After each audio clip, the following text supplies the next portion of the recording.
The Norman Conquest. William ruled the Dukedom of Normandy.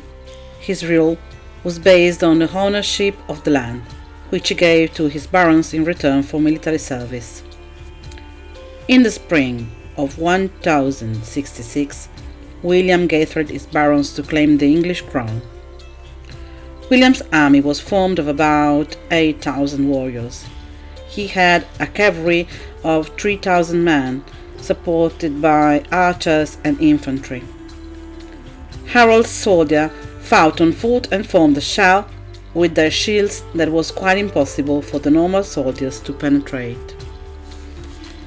The two armies faced each other near Hastings on 14th October 1066.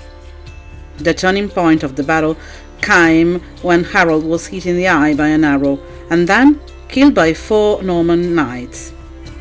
The Anglo-Saxons escaped to the woods and the Normans declared victory. The narrative of Hastings was recorded in a tapestry hanging in Bayeux, France, which is one of the most vivid representations of war in medieval history. William was later crowned William I in Westminster Abbey in London on Christmas Day in 1066.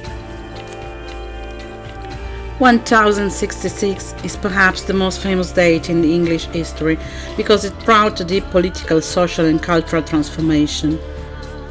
The conquest annihilated the English ruling class because many Anglo-Saxon noblemen died in battle, were exiled or dispossessed of their lands. The members of the English high clergy were replaced by French or Italian churchmen.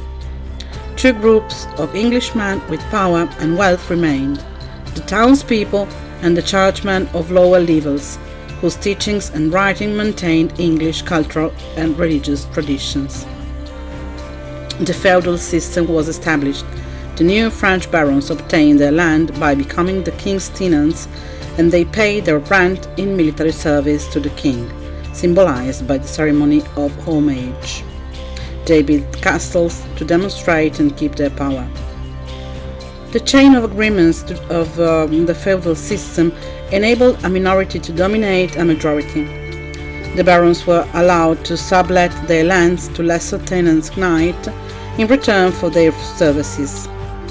The military service given by the barons and knights and the agricultural labor given by the peasants who belonged to the land of all the tenants guaranteed security and food, and so peace and prosperity. William the Conqueror claimed to be the lord of the land, and his central authority became stronger and stronger. That power was demonstrated by the Domesday Book, a record of a survey which gave the king detailed information on a country he now possessed. It was also used for collecting the geld, or property tax. The English called the book Domesday because they felt it was like having their souls wake up on Judgment Day. The Domesday Book lists different types of land and their use, the numbers of productive people and their status and animals. It showed England as a rich and developed agricultural country. The Normans replaced English with French as the language of government and the elite.